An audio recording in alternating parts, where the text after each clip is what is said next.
இன்றைக்கி நம்ம அருமையான டேஸ்ட்டில் முட்டை சேமியா பிரியாணி எப்படி செய்கிறதுன்னு பார்க்க போகிறோம். இது செய்கிறதுக்கு அதிக டைம் எடுக்காது, 5 நிமிஷத்தில் ரொம்ப ஈஸியாக செஞ்சிடலாம். இந்த பிரியாணி சாப்பிட்றதுக்கு நல்ல உதிரி உதிரியாகவும் அருமையான டேஸ்ட்டாக இருக்கும். ஹலோ ஃப்ரெண்ட்ஸ், வெல்கம் டு சமையல் டிலைட்.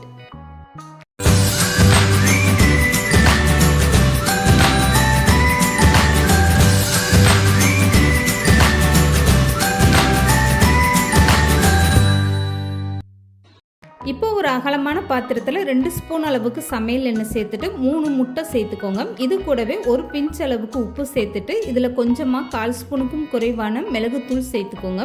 இப்போ இது எல்லாமே சேர்த்ததுக்கப்புறம் முட்டையை இந்த மாதிரி நல்லா கலந்து கொடுத்துருங்க. முட்டையை ரொம்ப ட்ரையாக பொரிச்சு எடுக்காமல் லேசாக ஈரப்பதம் இருக்கிற மாதிரி இந்த முட்டையை பொரிச்சு எடுத்துக்கோங்க. இப்போ பாருங்கள், முட்டையை இந்த மாதிரி ஒரு பக்குவத்தில் பொரிச்சு எடுத்தாச்சு. இதை அப்படியே வேறு ஒரு பாத்திரத்தில் மாற்றி எடுத்துக்கோங்க. இப்போ அதே பாத்திரத்தில் 3 ஸ்பூன் அளவுக்கு சமையல் எண்ணெய் சேர்த்துக்கோங்க. இது கூடவே 1/4 ஸ்பூனுக்கும் குறைவான சோம்பு, ஒரு பட்டை, ஒரு கிராம்பு, இது கூட 2 பிரியாணி இலையும் சேர்த்துக்கோங்க. இப்போ இது எல்லாமே சேர்ந்து லேசாக பொரிஞ்சு வந்ததுமே கட் பண்ணி வச்சுருக்க வெங்காயத்தை சேர்த்துக்கலாம். இப்போ பட்டை கிராம்பு இந்த அளவுக்கு நல்லா பொரிஞ்சு வந்துருச்சு. இது கூட நான் கொஞ்சமாக கருவேப்பிலை, ஒரு தக்காளி, பச்சை மிளகாய், இது கூடவே ஒரு பெரிய வெங்காயம் நீளமாக கட் பண்ணி எடுத்திருக்கேன். இப்போ பட்டை கிராம்பு நல்லா பொரிஞ்சு வந்ததுமே கட் பண்ண வெங்காயத்தை ஃபஸ்ட்டு சேர்த்துக்கோங்க. இந்த வெங்காயம் நல்லா வதங்கி வந்ததுக்கப்புறமா தக்காளி, மற்ற பொருட்கள் எல்லாமே சேர்த்துக்கலாம். இப்போ வெங்காயம் ஓரளவுக்கு நல்லாவே வதங்கிருச்சு. இந்த மாதிரி வதங்கினதுக்கப்புறமா இதில் கட் பண்ணி வச்சுருக்க தக்காளி, இது கூடவே ஒரு பச்சை மிளகா, கொஞ்சமாக கருவேப்பிலையும் சேர்த்துக்கோங்க. இதெல்லாமே சேர்த்துட்டு ஒரு டைம் நல்லா கலந்து கொடுங்க. இந்த தக்காளி கொஞ்சம் நல்லா வதங்கி வரட்டும். தக்காளி ரொம்ப பெருசாக இருந்தால் பாதி தக்காளி சேர்த்துக்கோங்க. நான் சின்ன தக்காளியாக இருந்ததுனால ஒரு தக்காளி சேர்த்துருக்கேன். இப்போ தக்காளி வெங்காயம்லாம் சேர்ந்து நல்லா வதங்கி வந்ததுக்கப்புறம் 1 ஸ்பூன் அளவுக்கு இஞ்சி பூண்டு பேஸ்ட்டு சேர்த்துட்டு நல்லா வதக்கி விட்டுருங்க. இந்த இஞ்சி பூண்டோட பச்சை வாசனை போகிற வரைக்கும் இந்த மாதிரி நல்லா வதக்கி விட்டுருங்க. இப்போ ஸ்டவ்வை நல்லா குறைச்சி வச்சுட்டு இது கூடவே தேவையான அளவு உப்பு சேர்த்துக்கோங்க. இந்த சேமியாவுக்கு எந்த அளவுக்கு உப்பு தேவையோ அதுக்கேற்ற மாதிரி நீங்கள் சேர்த்துக்கோங்க. இப்போ உப்பு சேர்த்ததுக்கப்புறம் ஒரு டைம் வெங்காயம் தக்காளியை நல்லா கலந்து கொடுத்துருங்க. இதுக்கப்புறமா 1/4 ஸ்பூனுக்கும் குறைவான மஞ்சத்தூள், 1/2 ஸ்பூன் அளவுக்கு தனி மிளகாய் தூளும், 1/2 ஸ்பூன் அளவுக்கு மல்லித்தூளும் சேர்த்துக்கோங்க. இப்போ 1/2 ஸ்பூன் அளவுக்கு கறி மசாலா தூளும் சேர்த்துக்கோங்க.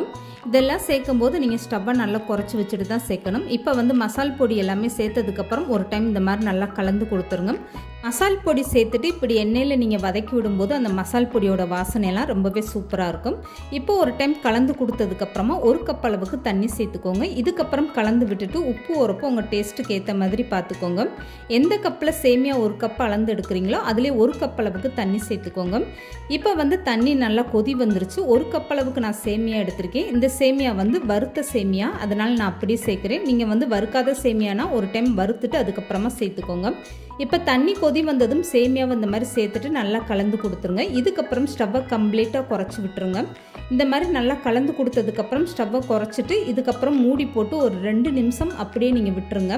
2 நிமிஷம் மூடி போட்டு வேக வச்சுட்டு அதுக்கப்புறமா நீங்கள் மூடி ஓப்பன் பண்ணி பாருங்கள். இப்போ சேமியாவில் இருக்க தண்ணியெல்லாம் நல்லா இழுத்துட்டு எந்த அளவுக்கு நல்லா சேமியா உதிரி உதிரியாக ரொம்பவே சூப்பராக வெந்து வந்துருச்சு பாருங்கள். கரெக்டான அளவில் நீங்கள் தண்ணி சேர்த்திங்கன்னா இந்த சேமியா நல்லா உதிரி உதிரியாக பார்க்குறதுக்கு ரொம்ப அழகாக இருக்கும். சாப்பிட்றதுக்குமே ரொம்பவே சூப்பரான டேஸ்ட்டாக இருக்கும். இப்போ சேமியா கலந்து கொடுத்ததுக்கப்புறம் பொரிச்சு வச்சுருக்க முட்டையை சேர்த்துக்கோங்க. இதுக்கப்புறம் ஒரு டைம் இந்த மாதிரி நல்லா கலந்து கொடுத்துருங்க. முட்டையை சேர்த்துட்டு இந்த மாதிரி நல்லா கலந்து கொடுத்துருங்க. உதிரி உதிரியாக சேமியா பார்க்குறதுக்கே எந்த அளவுக்கு நல்லா சூப்பராக வந்திருக்கு பாருங்கள். இப்போ முட்டை சேர்த்து கலந்ததுக்கப்புறமா இந்த சேமியா நான் கரண்டியில் எடுத்து காட்டுறேன் பாருங்கள். எந்த அளவுக்கு நல்லா உதிரி உதிரியாக ரொம்பவே சூப்பராக வந்திருக்கு பாருங்கள். இப்போ ஸ்டவ்வை ஆஃப் பண்ணிடுங்க. இதுக்கப்புறமா மேலே கொஞ்சமாக கொத்தமல்லி கட் பண்ணிவிட்டு தூவிக்கோங்க. இந்த மாதிரி நல்லா பொடிசாக கட் பண்ணி தூவிக்கோங்க. இப்போ அப்படியே மூடி போட்டுட்டு 1 நிமிஷம் அப்படியே ஃப்ரீயாக விட்டுருங்க. இதுக்கப்புறம் நீங்கள் ஸ்டவ்வெல்லாம் ஆன் பண்ண வேண்டாம். இப்போ ஸ்டவ்வை ஆஃப் பண்ணி தான் நான் மூடி போட்டு வச்சுருக்கேன். இப்போ 1 நிமிஷத்துக்கு அப்புறம் நீங்கள் திறந்து பார்த்தீங்கன்னா அந்த கொத்தமல்லி வாசனையோட ரொம்பவே சூப்பராக இருக்கும். இப்போ ஒரு டைம் கரண்டி வச்சு இந்த மாதிரி நல்ல பிரியாணியை கலந்து கொடுத்துருங்க. அவ்வளோதாங்க, பார்க்குறதுக்கே எந்த அளவுக்கு ரொம்பவே சூப்பராக வந்திருக்கு பாருங்கள்.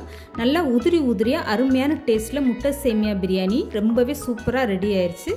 இந்த முட்டை சேமியா பிரியாணியை நீங்கள் அப்படியே சாப்பிட்லாம். எந்த ஒரு சைட் டிஷ்ஷுமே தேவையில்லை. இது சாப்பிட்றதுக்கு அவ்வளோ ஒரு அருமையான டேஸ்ட்டாக இருக்கும். கண்டிப்பாக நீங்களும் ட்ரை பண்ணி பாருங்கள்.